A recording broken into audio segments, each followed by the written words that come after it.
Authors' names and original post links are provided in the description. Let's get into the video. AITAH if I call off my engagement because of a comment my fiancé made about my late wife. For some background information, I have 2 children with my late wife Kayla. Sam and Liz are all fake names. Kayla passed away when our kids were 15 and 10. I won't give specifics about how she passed, but she was struck by a drunk driver when she was on her way home from work. She really was the love of my life, and to say that her passing hit our family hard would be an understatement.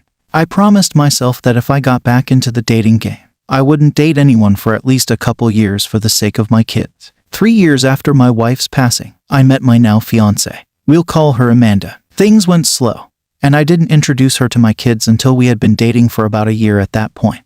Now we've been together for 3 years and are engaged. Amanda and my kids have always had a good relationship. Neither of my kids are super close to her, but they have always been friendly and welcoming to her. And Amanda has never overstepped any boundaries my kids have, like trying to replace their mother. At the beginning of Amanda and I's relationship, she was a bit insecure about the fact that I was a widower. During the first few months of us dating, she would constantly ask things like, if Kayla had never passed, would I still be with her right now? I always kept my answers brief and told her that I didn't like thinking about the what-ifs and that she was the one I was dating now.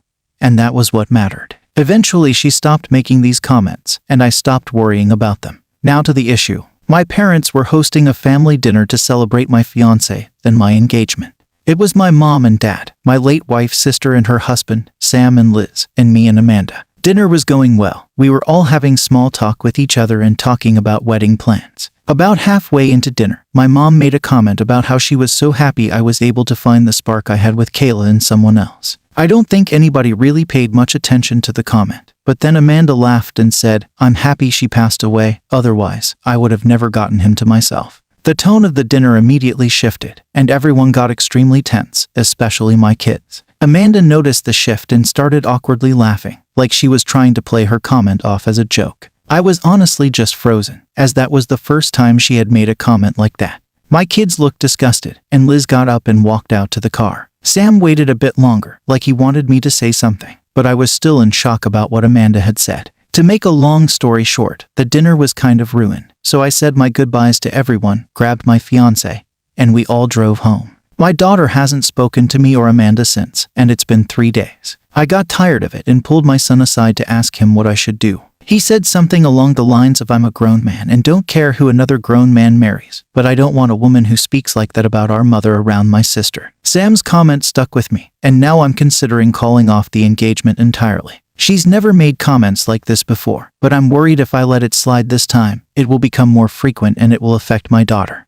I need some advice from outside perspectives and just want to do right by my kids. Would you mind if I called about the engagement because of the comment she made? Edit. Wow, I didn't expect to get this much advice so shortly after posting this. Nonetheless, thank all of you for the advice and even the people calling me a bad father. I think your guys' words are what I needed to pull my head out of my arse. I will try to talk to my kids alone tonight before speaking with my fiancé, and we'll see where it goes from here. I'm pretty sure my fiancé and I are over, though. I'll update late tonight or tomorrow on how the talks with everyone go. Thank all of you again for setting my head straight. Update. This is an update post for those who have read my initial post asking for advice. Update. I promised I would update everyone after I talked to my kids, so here is the update. It's kind of long, so I hope that doesn't go against the rules of this community. I'm also going to use this update as a way to clarify some of the questions people were asking in the comments. Did my fiancé apologize to anyone at the dinner party? No, she didn't. I honestly don't think it even registered with her that what she said was wrong. Does your fiancé have social anxiety? To my knowledge, no. In all the time I've known her, she's never shown any signs of social anxiety and doesn't have a history of it. How old was my late wife? She was 37 when she passed, and we were the same age. Amanda is 41. A lot of people were asking for clarification on the time frame of her passing, and when my fiancé and I met. At this point in time, Kayla has been gone for about 6 years, and I met Amanda roughly 3 years after Kayla's passing. I didn't mention either of their ages, as I didn't believe it was important because we're so close in age, but I understand why a lot of you guys would want to know. Now that I've clarified the things I was most asked about in the comments, we can get into the update. While I'm writing this update, it's the day after I talked to my kids. So last night, at around 5:30, my fiancé left for work. She works nights most days of the week, so I was able to call my son and ask if he could come over so I could talk to him and his sister. He goes to our local college and lives in an apartment near his school. When he started college, he wanted to move out but also wanted to stay close to us, so he settled on an apartment a few blocks away from the college. He came over, and I called him and his sister into the living room to talk with the both of them.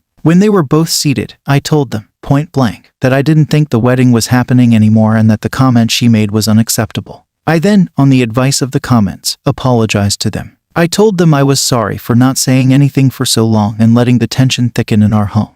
I told my daughter that I understood why she hadn't spoken to me and that I was sorry for allowing her to think that I was even remotely okay with what she said. I felt pretty spineless after we had gotten back from dinner that night, so I wanted to do everything in my power to make it right with my kids during the conversation. My daughter told me that she felt disgusted at the comment Amanda made and even more so when I didn't defend her mother. She then told me that in the past 2 years that she's known Amanda, she felt like she's been gradually trying to push her and Sam away from me. One of the examples Liz gave was when my son moved out. He moved out when he was about to start his sophomore year of college, and when he mentioned the idea of moving out, Amanda was the one who took that and ran with it. According to Liz, Amanda was the one encouraging Sam the most to move out. To be clear, I was never against Sam moving out, but it was clear to him that he was welcome to live at home for his college years and even after until he found where he wanted to be. I asked Sam if he felt pushed out by Amanda and if that's why he moved out. He said he hadn't felt pushed out before he told everyone he wanted to move, but after he put it out there, my fiancé kept pushing for him to move out. Liz cut in and said that every time she brings up college, Amanda keeps encouraging her to go out of state. Liz doesn't plan on going out of state, and she's been open about wanting to go to the college Sam is attending right now. Liz said she feels like Amanda is waiting till she graduates high school and goes to college so she can move out. A lot of the comments were right about the subtle comments eventually turning into Amanda wanting my kids pushed away from me. Liz said that she was scared that by the time I eventually noticed the way Amanda was acting, too big of a wedge would have already been driven between me and them. I told my kids that I'm sorry it's taken me this long to notice, and that I was also sorry they've been walking on eggshells for so long. I hugged my kids and told them that no matter what, they were my top priority, not Amanda or anybody else. A lot of comments pointed out that even though my son is grown, he still needs his father, and I made sure to let my son know that I will always be there for him and his sister, even when they are well grown. The entire conversation lasted about 2 hours. We covered a lot of the bases we wanted to, and it got emotional on all sides. In short, Amanda and I are done. I've made it a point to tell my kids that none of this situation is their fault, and that Amanda is the grown woman who said what she said. My kids and I are okay right now, but they aren't 100% with me and probably won't be for a while. I'm completely fine with that and just want my kids to feel comfortable in their own home. Amanda has tomorrow off from work, so I plan on talking to her tomorrow. I also plan on calling my mother to ask her why she thought it was okay to even bring up Kayla at the dinner. I don't want my daughter here when it all goes down, so she's staying tonight and tomorrow night with Sam. So that's where I'm at right now. I am not super happy about the outcome for me and Amanda, but I would rather have my kids happy and healthy than have a wife. Again, thank you to everyone for the advice and the harsh words. I'll update after I call it off with Amanda. Thank you, everyone. Edit, I posted the new update you guys have been waiting for. It's been a long day, but I still want to keep everyone posted on the situation, as you guys have been incredible in helping me through my situation, so it only feels fair to give you guys the update you've been waiting for. Update post 2. So where we last left off is where my kids and I talked and made up, and my daughter is staying with her brother so she doesn't get caught up in what was about to happen with my now ex-fiancé. Before the hard part of the day, I made a call to my mom to let her know of the situation. A lot of the comments told me not to bash my mom for the comment she made. Now, thinking back on the situation with a clear mind, the comment my mother made towards Amanda was most definitely a compliment towards her, and that was confirmed in the call I had with her. My mother, bless her heart,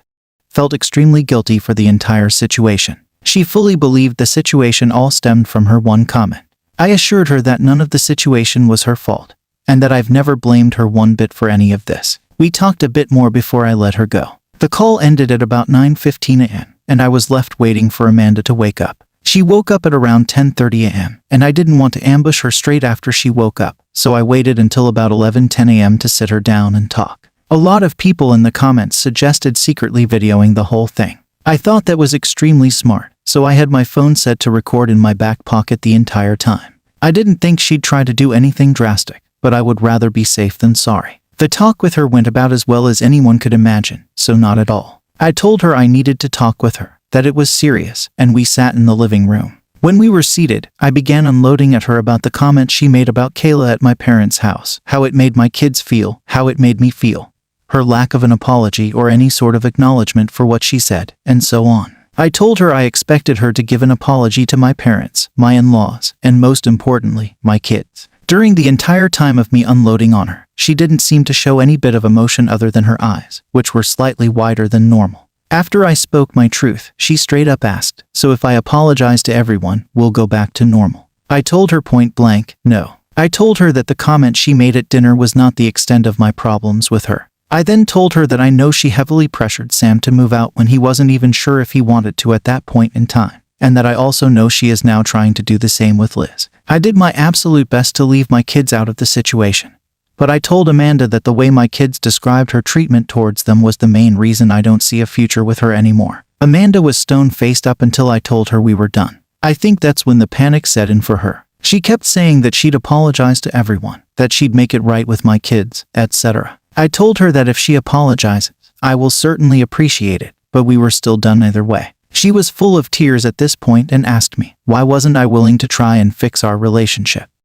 And I told her that even though I loved her, I was not willing to take another chance of my kids being hurt the way they were. I was frustrated and shot back at her, asking her, why was she trying to push my kids out of their own home? And I got back an answer I was not at all expecting. I was completely shocked at her response, but a lot of you guys won't be. A lot of commenters actually hit the nail right on the head with what Amanda was truly like. Amanda responded, well, I didn't know you expected me to house somebody else's kids for the rest of my life. I immediately saw red, and after about a minute, I told her to get out. I told her that my kids can go wherever they damn please, especially in the house that I own and pay for. She tried to retaliate, but in the end, she ended up packing a few bags and going to stay with one of her friends. I emailed a copy of the phone recording to myself. The talk only lasted about 25 minutes, not nearly as long as the talk I had with my kids.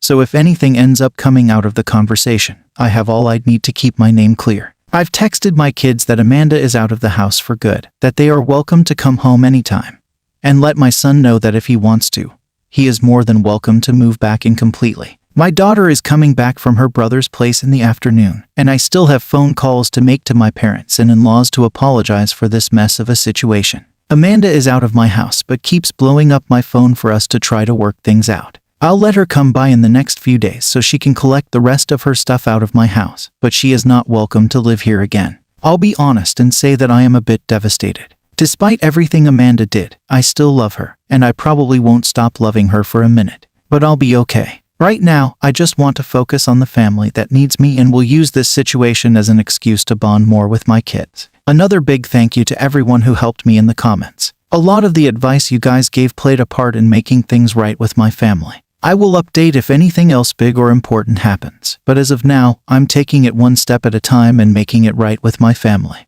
Thank you for watching the video. If you enjoy listening to these kinds of stories, we've got more in store for you. Simply subscribe to our channel, hit the like button, and share it with your friends.